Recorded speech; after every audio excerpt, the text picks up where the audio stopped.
Okay, so we are going live. It's still preparing, but we're going to go ahead and get started because I don't want to take up too much of your time. I know we have quite a few people here, so we can go ahead and get started with us. Let me go ahead and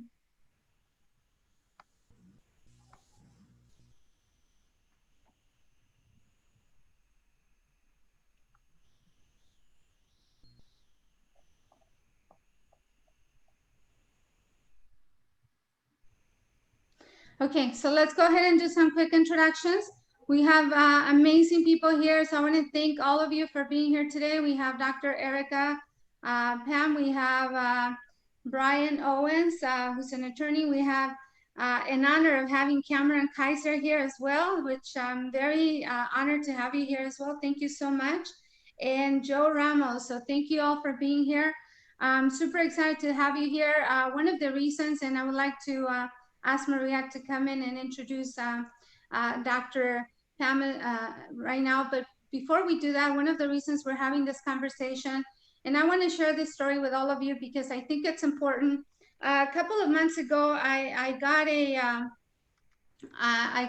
call from one of my clients. I do health insurance. I help people with health insurance. I do financial planning. But one of my clients called me to tell me that one of the coworkers that one of the co-workers that she worked with passed away. She was 67 years old, and she passed away from COVID. And apparently, what happened is there was an employee that got infected, and from that employee, 30 other people got infected.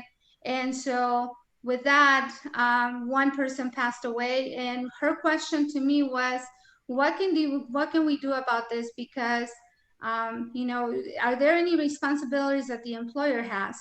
And talking to Maria, who's a nurse practitioner, and she's been involved in the healthcare industry for a while, I asked her this question, and she said that there's a responsibility for the employer, but that COVID-19 is also being talked about as being included as a handicap, and so just like some other illnesses that are not being able to disclose, that this is part of that.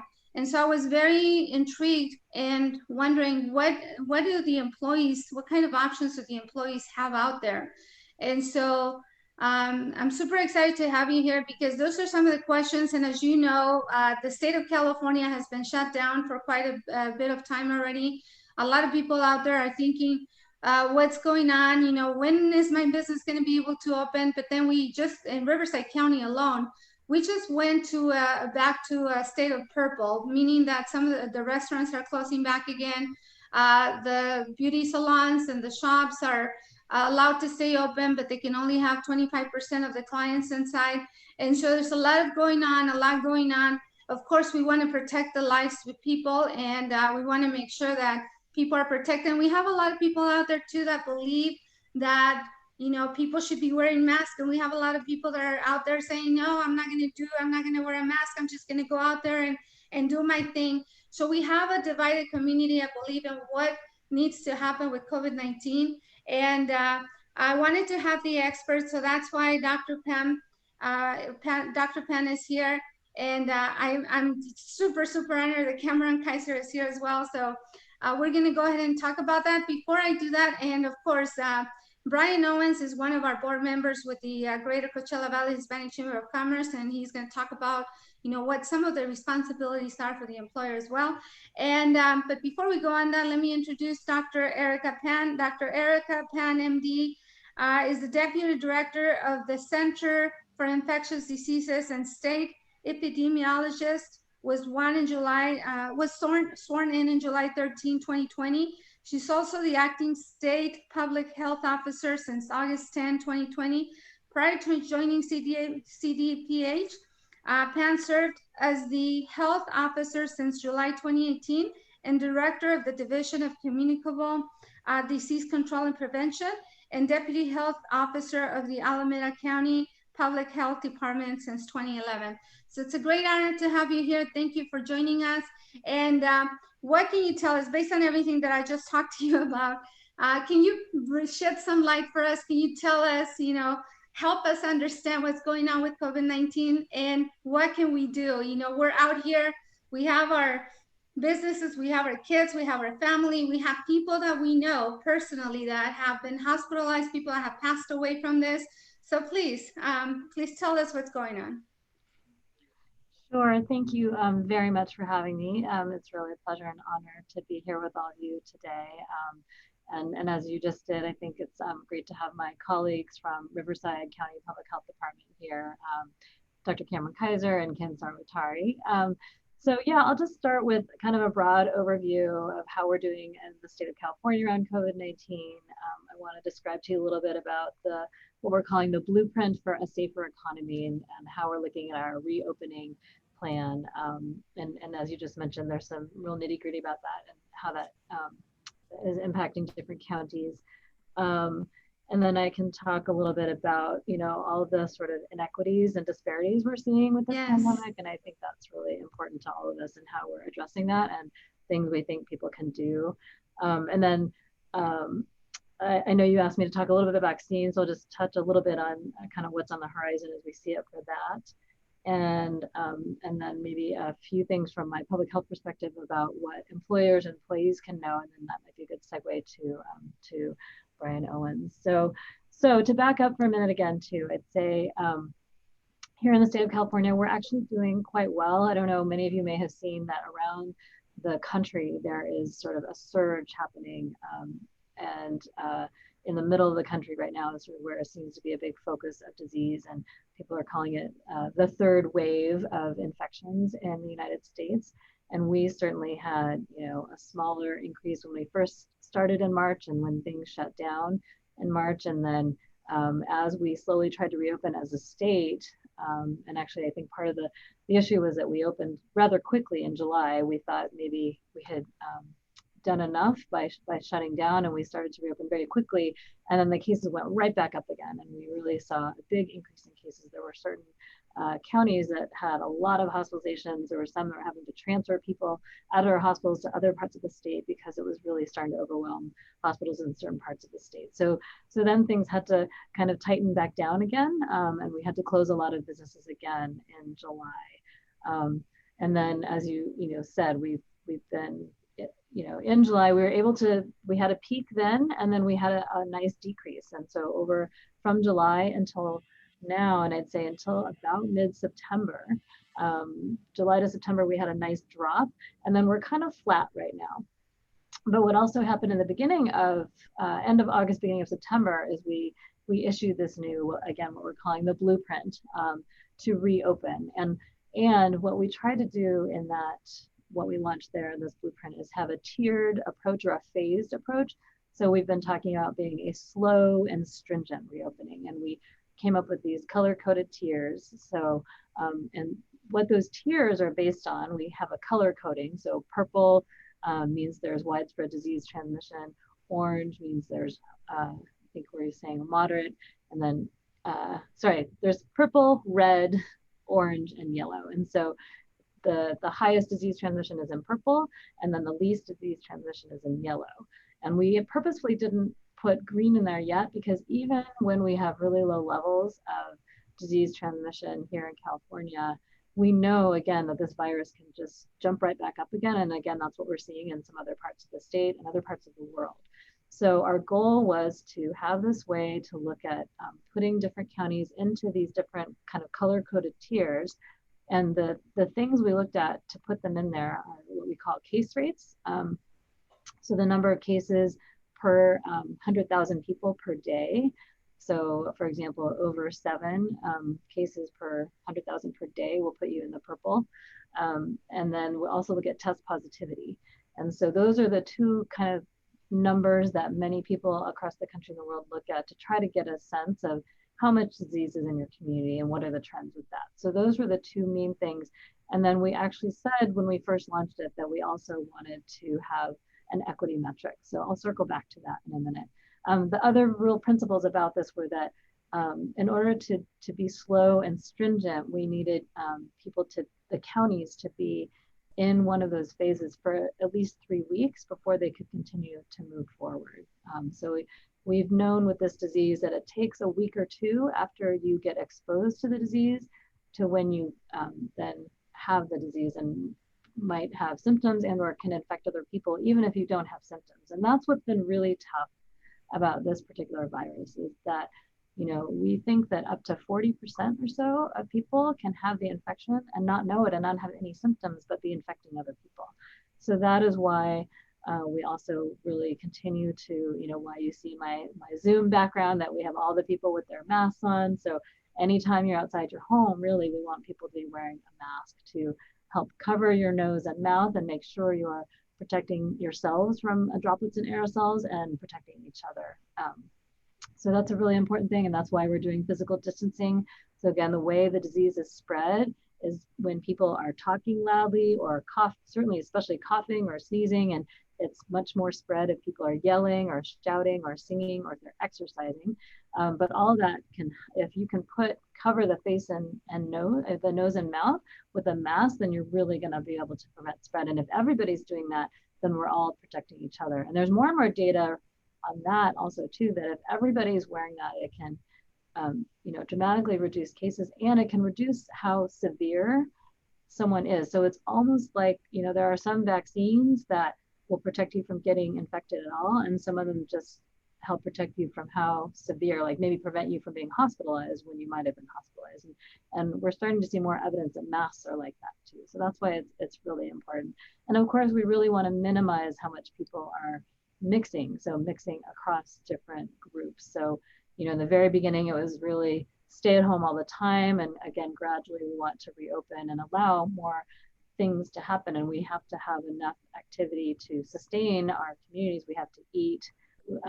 We have to have lights. We have to have, you know, we have to have law enforcement. We have to have firefighters. You know, there's all this critical work, and then more and more people need, as it's been months, as you just said, we need to be able to also start to, you know, get certain other necessities for your home and things like that. So this phased approach again tries to look at, you know, all these different parameters of what's the riskiest place that things can be, where people can infect each other. And so outdoors is better than indoors, because again, if people are indoors, the air mixing, you know, you don't have enough ventilation indoors, so there can be more infections if people are indoors, especially if it's crowded or people are not physically distanced. So we really tried to look at that and the ability for people to wear their face coverings, the ability for them to be distanced. Again, outdoors is safer than indoors, and a lot of other principles. How long people are in a certain place or how long people are around each other is also a consideration of how risky it is as far as infecting each other. So those are sort of the different tiers. And the other thing that we did, instead of things just being open or shut, we're kind of trying to phase it so that in different phases, some businesses can be, you know, partially open with, you know, certain percent capacity. So, you know, 1/4 of the people they normally would have capacity for in certain colors versus half of the people they could normally have, and then gradually making, you know, opening up more and more things as you go through those tiers. But we really don't see us being truly green until after we have an effective vaccine in the state. So the equity metrics, so again, I started to mention this, and I think many of you were nodding your heads. So we know, we've seen with the pandemic that the Latino community and our African American community and actually our Pacific Islanders are all much more impacted by this and disproportionately impacted. And especially, I'd say, I think I was just trying to relook, it's at least 60% of our cases statewide are actually in the Latinx community. So, and a lot of that, of course, overlaps with essential workers and people who are really, again, helping feed us, helping take care of us, and helping be kind of our critical workers and people who can't necessarily stay at home and need to be working to help keep our community and our society going. So we're seeing a lot of disproportionate impact. And in order to really address that, we need to, as a whole community, work together to address that. So, and we need to do it in a way that is acceptable to the people we're trying to help and trying to serve and trying to, so the other kind of principles in public health are we want to make sure we can find cases. So the way we can find them is testing people. And once we know people are infected, we want to make sure they can be isolated. You need to isolate for 10 days. after you have symptoms or after you're tested, to really stay away from other people. And then anyone you come in close contact with for at least 15 minutes, those are people we would call close contacts who need to be quarantined, which means they need to also be away from other people, because they could be, the disease could be kind of sleeping inside them or dormant, and then could come out, any time from a couple days after they're exposed to 2 weeks after they're exposed. So those are all principles, but we also know that it's hard sometimes for people to be able to do that, to be able to isolate at home and still be able to, get the resources they need, or to quarantine. And we know many people, of course, live in crowded households or households with, dozens of other people, and it's really hard to be able to isolate or quarantine within a household. So I think collectively we're really trying to make sure that the communities that aren't able to separate when they have an infection or they've been exposed can have the other resources they need to do that. And again, to be able to do that in a way that's acceptable. So I think that's a big challenge. And in recognizing that challenge, what California did is this other metric that each county needs to meet to move forward in those colors, as I mentioned, is to we've been looking at something. So I mentioned test positivity. So that's the number of positive tests over the total number of tests. And that's, again, a general number we look at to see what we think the level of disease might be in a community. And then you can also take, different parts of your community to try to look at, where do we think, so there's something called the Healthy Places Index is what we based our health equity metric. And it pulls together all kinds of things based on where people live related to socioeconomic status, education, environment, housing. I'm forgetting, there's about 10 different factors that go into this Healthy Places Index to look at where people sort of have the most resources or the least resources. And at that lowest quartile of that, we're looking at how high or low the test positivity is. And the metric means that group, their test positivity has to be, they have to be able to go to that next tier. So if a community is in the purple tier and they need to meet 2 weeks of being in the red, getting the red case rates and test positivity, and their health equity quartile, their group or their census tract there has to also meet that same red percent positivity. Can I ask you a quick question on that? Sure. I've heard someone mention that if more families or more people get tested that are positive, that those numbers are going to help get us to the next stage. Is that correct? Or how is that measured done? Is it based on total community, or is it based on the people that get tested? For the population. For the population, so it's the number of positive tests over then all of the total number of tests that are done is the test positivity. So it would help if more people got tested and they received a negative results to increase or to decrease, to show that there's a betterment, or that we're getting better in combating this. Is that correct? Well, and then the other important principle is that we are finding cases, right? So we're going to find people so that they know that they're infected and they can isolate and not infect other people, right? So that's how we do what we call interrupting transmission. So yes, you want more people to get tested to look for cases and be able to find the cases, and then make sure that they are isolated and they're not infecting other people. And then the other thing we do is called contact tracing. So asking each person who's infected, who were you in close contact with? Who have you been sort of within 6 feet for at least 15 minutes is the criteria we use in public health. And all those people should be quarantined for up to 14 days after they've been exposed, which is a long time. So when we understand that, that can sometimes be a hardship on people. So trying to figure out how we can, as a broad community, get resources to people who need to be isolated or quarantined. Did that answer your question? Yes, it did, because I've been hearing a lot of this, and I've been seeing a lot of emails asking people to get tested so we can move to the next level. And so it makes sense what you're saying. Yeah, I think the other thing is once people get tested, to make sure that they find out their results, and to sort of, I've heard some of our public health departments are having problems, reaching people, and it's also really important. I know I know sometimes it's hard to, sometimes people don't want to share information about who they might have been with, but I think it's really helpful to the whole community if you can share, again, who was I at work with yesterday, um, who who was I around that should be notified, so they can also get tested and be away from other people, and that really helps us slow down the transmission and slow the spread of the disease. Very good. Yeah. Thank you. Sure. So what else did I want to cover? So I think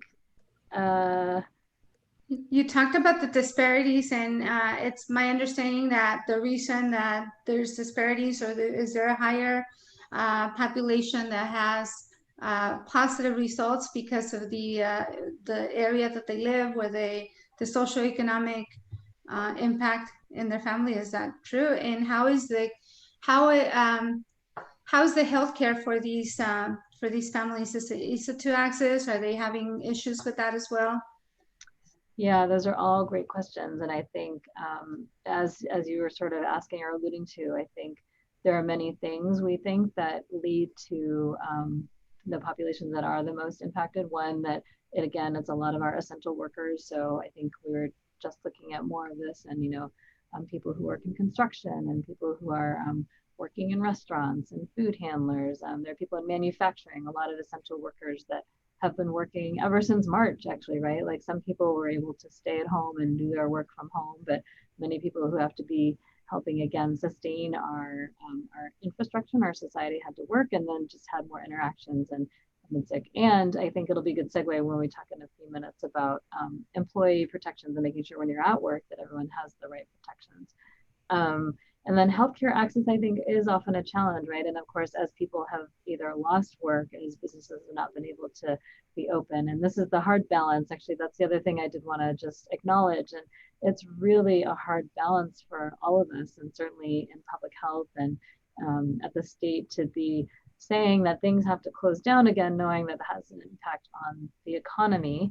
And we, of course, know in public health that there are all these what we call social determinants of health, and that people need to be able to, have jobs and have sort of the resources to be healthy. And we're balancing that with, again, slowing or stopping the spread of transmission. So it's a really tough balance that we are trying to and the other hard part, again, we're seeing this in other parts of the world and the country, is this virus can just take off again really quickly. And it's hard. We're happy that we're relatively stable. But then if you kind of let your guard down, then again, we've seen this in other places, then it can really take off again. And it can quickly overwhelm hospitals and things like that. So trying to balance, slowly allowing things to come back, while also minimizing how much people are exposed to the disease. But there again is really good data. If everyone was wearing their mask and covering their face and nose and mouth all the time, that we could really decrease transmission. So that's super important.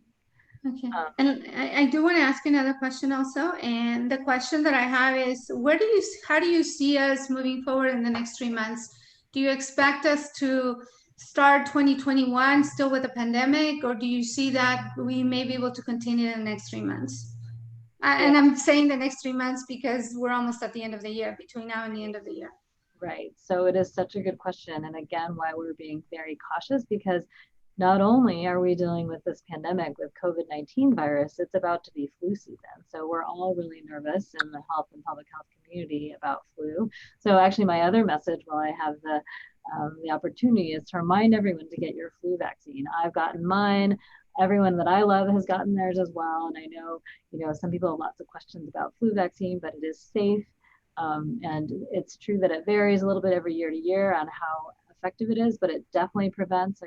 So I was talking about some vaccines, even if they don't prevent infection, they certainly prevent hospitalization or serious illness. And it helps prevent the disease circulating, so that you're preventing infections in other people around you, or preventing it in people whose immune systems are not working very well.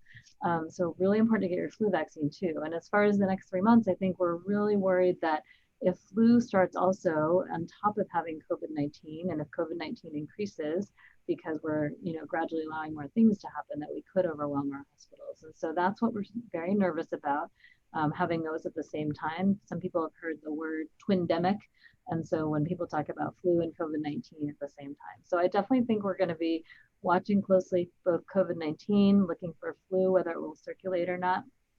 There's some encouraging things in the Southern Hemisphere that they had a very light flu season, and they're always usually several months ahead of us for their flu season. And some people think that it was light because everyone was wearing their masks and physically distancing. So, but one speculation is maybe we're not doing that as well here as they were in the Southern Hemisphere, but it's something we're watching. So, and then we think that's a good segue to vaccines. So there are several vaccines that are being tested right now in clinical trials, and there are about 5, I believe, right now that are further along. We think the soonest that the manufacturers are saying probably the soonest is late November or so, when maybe the first release of some vaccines that are shown to be safe and have good efficacy would be released. And it's probably going to be very small amounts in the beginning.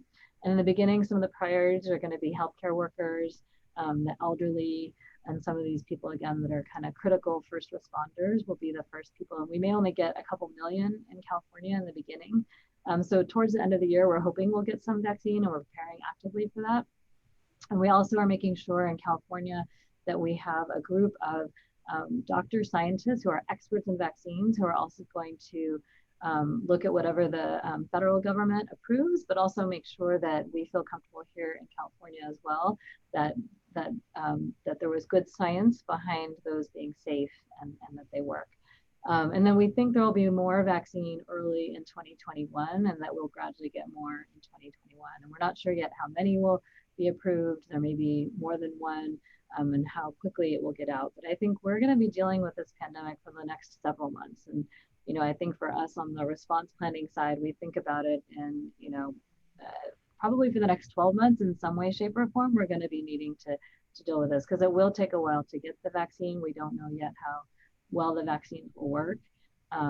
So we do need to all kind of be working to balance this for the next several months.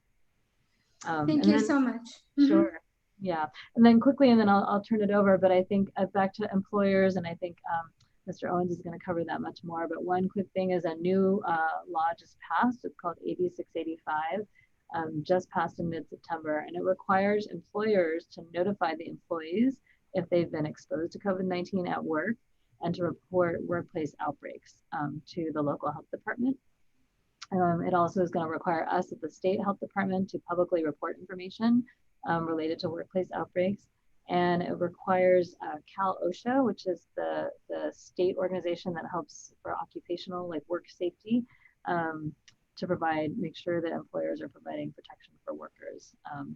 And there's different guidance on our website. There's 2 different main websites for the state. There's our California Department of Public Health website and a covid19.ca.gov that have a lot of great information for employees and employers and different sectors for guidance on how to best prepare and have safety plans for COVID-19. That's great news, because now we have employees that are protected. In the case that I shared with you earlier, there was no protection whatsoever. And as a result, there was a death in that at that place, at that company. So thank you for sharing that. We have, and don't leave, because I'm sure we're going to have questions for you as well. And let me just say again that we're super excited that Dr. Cameron Kaiser is here. He's actually the Riverside County Public Health Officer for Riverside. So I know he's here not to speak so much, but if anybody has any questions for him, and if you can, Dr. Cameron, maybe take about 5 minutes at the end, so you can give us an update for the Inland Empire. That would be phenomenal. So thank you, Dr. Pence. And we're going to go into Bryan, Owens, Sahagun, and he's going to tell us a little bit more about, on the employer side, what's going on. Bryan, you're on. Good afternoon. So I just want to start off by covering some OSHA requirements. So OSHA has always required that employers have an injury and illness prevention program, but they have issued some new guidance in relation to COVID-19. If you have your injury and illness prevention program, you should go back and make sure that it complies with the new OSHA requirements. Some of those are that you need to actively encourage your sick employees to stay home. You need to immediately send employees home and to medical care if they have any of the symptoms of COVID. You need to make sure, a lot of it has to do with protecting your employees. So if your employees are out ill with respiratory symptoms, they can't return to work until at least 3 full days have passed without a fever, and they don't have any respiratory illness symptoms, or at least 10 days have passed since the symptoms first appeared. OSHA is also requiring you need to provide employees with paid sick leave, which we're going to get into a little bit. You need to ensure that your sick employees are not coming to work, and that's the biggest thing.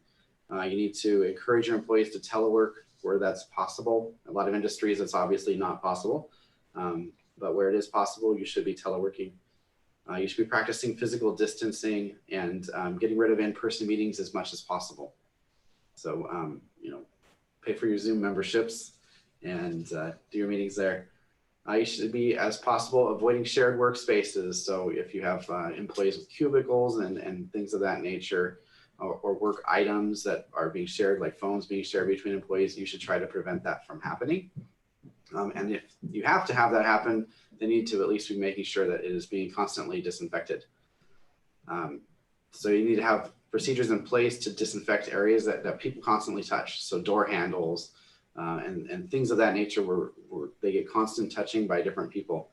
And you need to make sure you're cleaning those with EPA approved anti-COVID sorts of cleaning things. You need to, when an employee does have a confirmed COVID-19 infection, like we were just talking about, you need to inform the employees of their possible exposure at the workplace.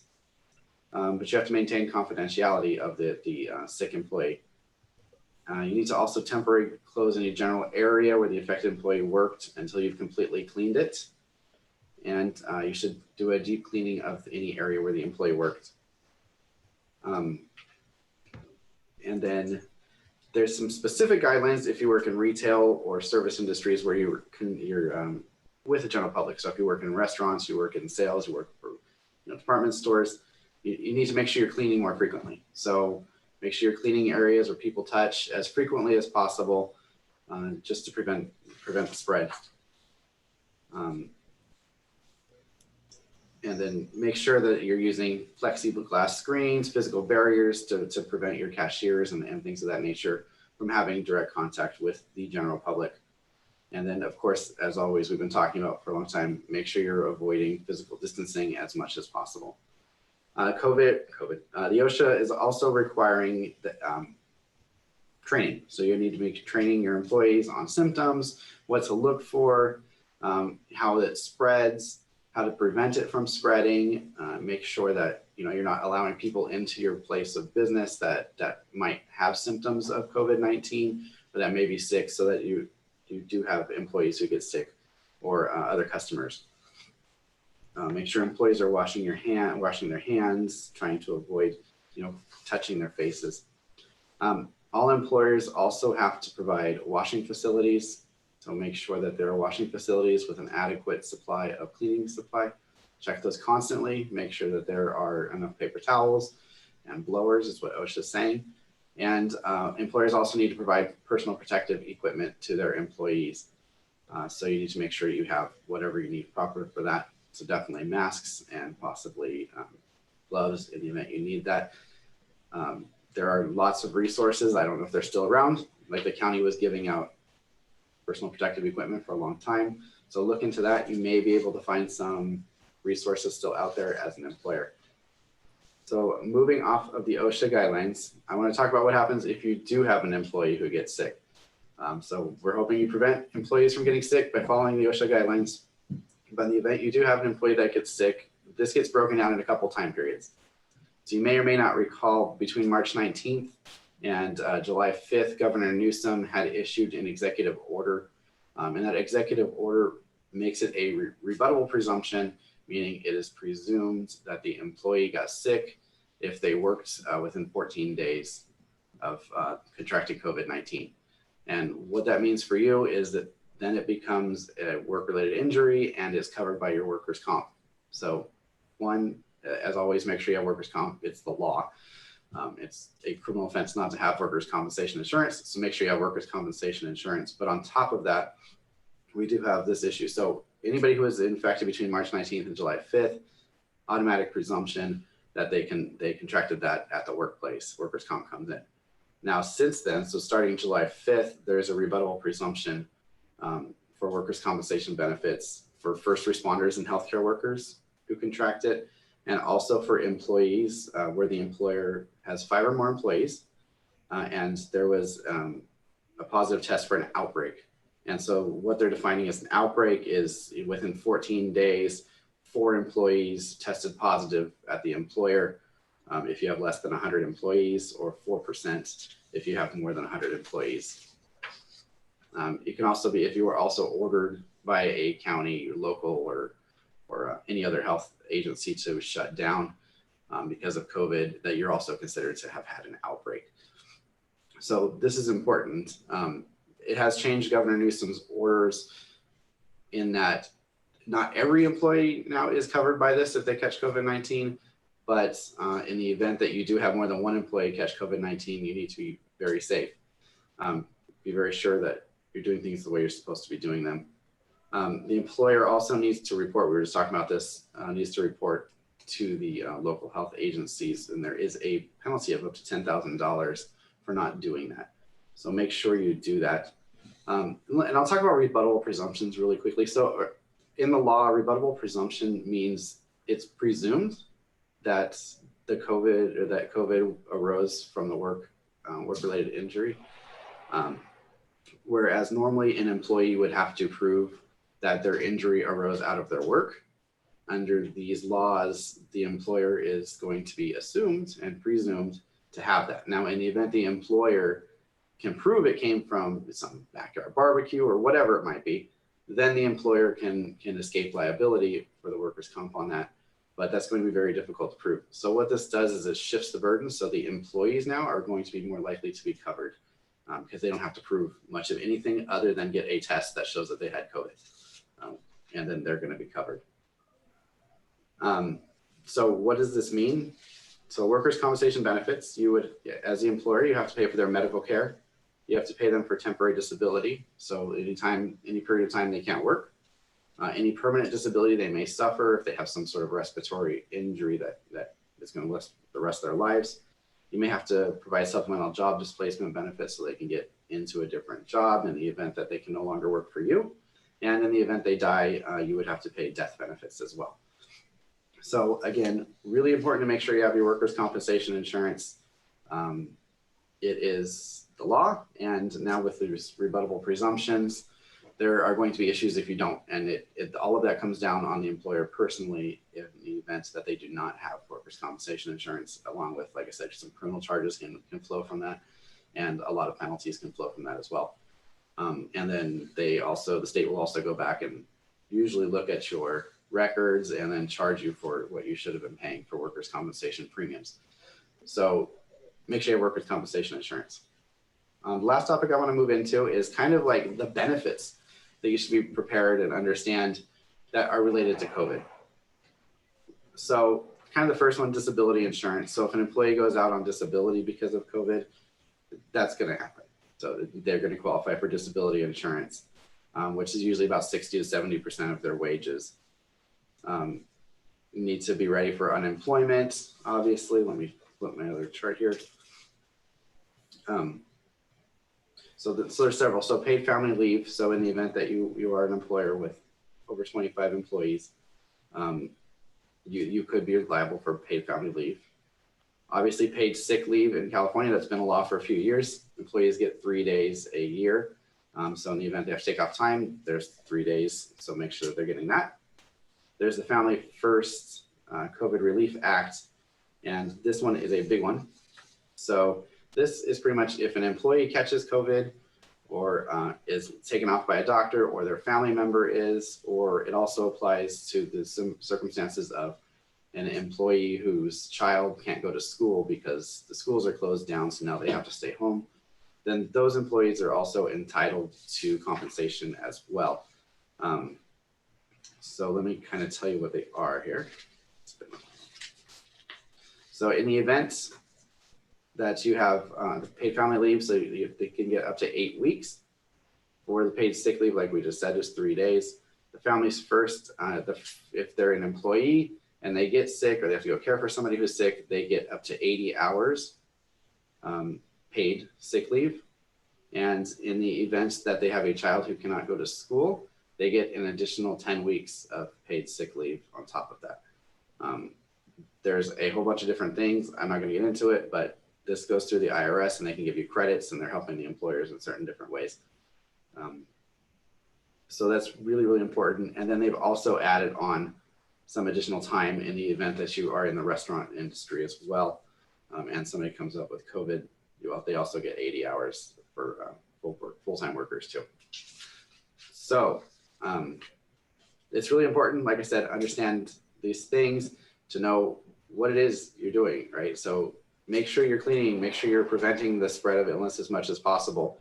In the event you don't, then make sure you adequately inform your employees that there's been an outbreak, let them know that this is going on so that they can protect themselves even better, and then make sure you have your workers' compensation insurance in place. So I think that is about all I have for you there, Dina. Thank you so much, Bryan. One last question for you.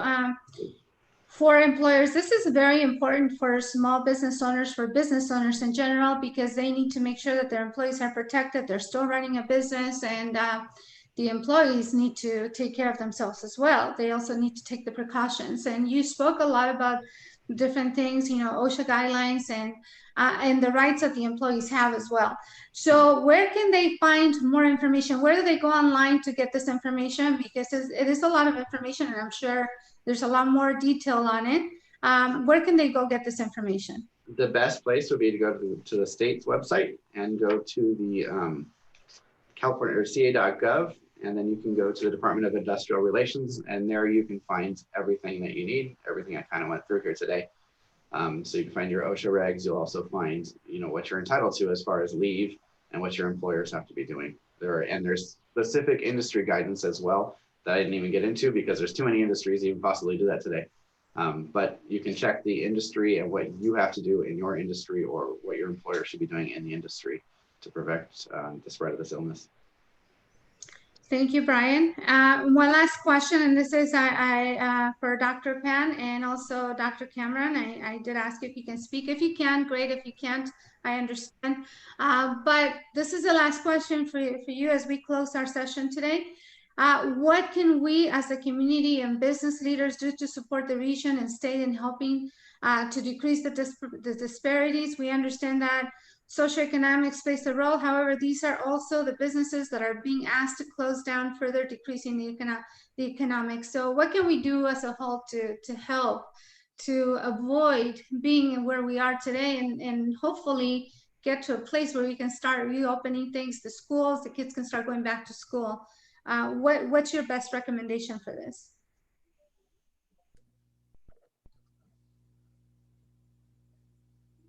If you're speaking, Dr. Cameron, we cannot hear you.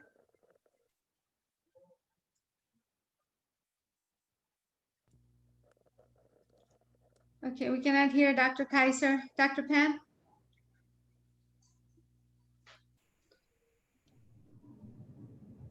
Cameron, are you trying again? Oh. And then I wonder actually if Kim Zarwatari might want to speak on behalf of Riverside Public Health if we're not able to unmute Dr. Kaiser. Hang on, let me. Oh, here we go. Oh, now we can hear you now. Now I'm we can sorry, hear you. was that question posed to Dr. Pon or to me? For both of you, and for you, Dr. Kaiser, I really wanted to get more specific within our county and Well, why don't I just go ahead and answer that then? Okay, thank you. I won't need all 5 minutes, and I'm sure that most of you will know basically what I'm going to say anyway. But with the return of Riverside County to the purple tier, business operations will also need to adhere to those restrictions set for the tier in the state framework, at least for the next 3 weeks, so that our numbers can settle back down and hopefully fall back within red. While our hospitals currently can tolerate the number of COVID-19 patients within them, the number of those patients has been slowly increasing again after a sharp decline from those bad months that we had in July and August throughout most of Riverside County. Keep in mind, of course, that hospitalizations lag cases by up to several weeks, and our case rate, because it does continue to be elevated, this increase in hospitalization is unfortunately expected. For those of you who had asked about the school system, because we are now back in the purple tier, the schools that wish to reopen may return to the waivers application process for transitional kindergarten through grade 6. There are some private schools we know that have already opened during that brief period in which we are 14 days into the red tier. Those schools may continue to operate, but they will be expected, of course, to maintain full adherence to the CDPH guidance for the operation of schools. With respect to hospitalization, there's been a lot of questions about what the proper way is to assess how much disease spread is going on in our communities. As far as I'm concerned, hospitalization is an extremely expensive way to control disease, and it soaks up the beds that we need for other kinds of acute health requirements. And similarly, while we have made great strides in our testing numbers in Riverside County, and I want to extend a personal thank you to all the businesses on the call who have publicly endorsed expanded testing, and this has certainly helped blunt the penalty which has been assessed on our statistics. I should point out that even without the testing penalty, we are still well within the purple tier. Frankly put, we cannot test our way out of this. I've said this before, and I'll say it now, that really what I want most from our businesses and institutions and residents is just to take the virus seriously, and everything else will follow. If you take the virus seriously, a mask makes sense because you're reducing the risk that you might pose to others, and their wearing a mask reduces the risk they might pose to you. If you take the virus seriously, it makes sense not to be so close to people, and it makes sense not to pack them in like sardines in a business or an office. Similarly, if you take the virus seriously, maybe this is a good year just to have Thanksgiving with the immediate family and say hi to grandma and grandpa on Zoom. I don't want people out of a job. I don't want livelihoods destroyed. I don't want businesses going under. But while most people will recover, the more virus that is out there, the more people will be sickened or worse. And if we can all do our part to reduce transmission, then we can get our businesses and our schools and our houses of worship open, because we're learning to live with the virus and deal with the virus on its own terms. This doesn't stop until there's a vaccine. And as Dr. Pan has pointed out, vaccine's not going to be forthcoming for a while. And we're all going to have to do the right thing if we're going to beat this. That's pretty much the sum total of my comments. I'll hand it back over to you. Thank you so much. I really appreciate your comments. I think a lot of people don't realize how serious this is. They only see what they want to see. So it makes perfect sense. And we will definitely be promoting healthy habits through wearing masks and continuing to sanitize their hands. I do have a question in the panel. It's in Spanish, but I'll read it to you. This is for you, Bryan. It says, in this pandemic, how do you protect the employee, the temporary employee, when the place of work doesn't come through with keeping things clean for their employees? What can the employee do? Well, an employee who believes that the employer isn't complying with COVID protections should probably report the employer to the local health agency. So that the employer can be inspected and they can be fixed. Thank you. Can I make a suggestion on that? Yes. Although sometimes environmental health departments locally can do that, another useful point of call would actually be Cal OSHA, who may be able to directly regulate the direct operations of that employer. Okay. Thank you so much. Para la persona que hizo esa pregunta, puede hacer dos cosas. Puede llamar a OSHA, es una recomendación para que ellos vengan y inspecten el lugar de trabajo, o pueden también quejarse con las autoridades locales del condado para que puedan ver el estado de los trabajadores y la limpieza de la compañía. Muchísimas gracias. Le contesto su pregunta, ¿verdad? Gracias, Dina. Me contestaron la pregunta. Soy Laura. Hola, Gracias. Laura. No te veía bien tu nombre. Gracias. Gracias por estar con nosotros. Okay. So I think any last words, Dr. Pan, that you want to share with us, and then we're going to close our session today. Just thank you all very much for having me, and want to echo again how closely we at the State Health Department work with our local health departments, and Dr. Kaiser and Ms. Sarvatari are the ones who are there with you on the ground, and I know they're doing great work, and you've heard Dr. Kaiser sort of, I think as he said, we just need to take it seriously, and it's very easy it's human nature to kind of see what we want to see, or decide, you know, oh, maybe it's getting better, and then just stopping all these things. But we really have to continue. And as much as you all as the leaders in your community can help us, you know, disseminate these messages. And I know there's really great campaigns and materials that Riverside Public Health has. So really getting that out to your communities, and you as the trusted leaders, if you can get this good information out about all the things that are covered and that your public health department is sharing with you about how to beat this virus, then you can do it together as a community. So just to keep that in mind. And thanks again for having me. Thank you so much. Thank you, Dr. Penn. Thank you, Bryan. Thank you, Dr. Cameron. Thank you, Susana, for being with us. Thank you, Laura Hernandez, for being with us. Thank you, iPhone. I don't know who you are. Thank you, Trudy, Raimundo, and thank you, Maria Ureña. This is Dina Esquivel with the Greater Coachella Valley Hispanic Chamber of Commerce, and our goal today is to educate and to really bring awareness about what's going on, how can we improve, because if we don't improve, we're going to be in the same situation. I don't want to say this, but we definitely want to make sure that we improve in taking care of not just ourselves. We need to take care of the people around us so that we can open up our schools, we can open up our businesses, and we can continue to live as normal as we can. You know, nothing's going to be normal going forward because we've learned a lot through this pandemic, but we can definitely make a difference to ensure that we protect ourselves. So with that, have a great rest of your day. Thank you so much again. And I look forward to having another conversation very soon. Adios, gracias. Hasta luego. Thank you.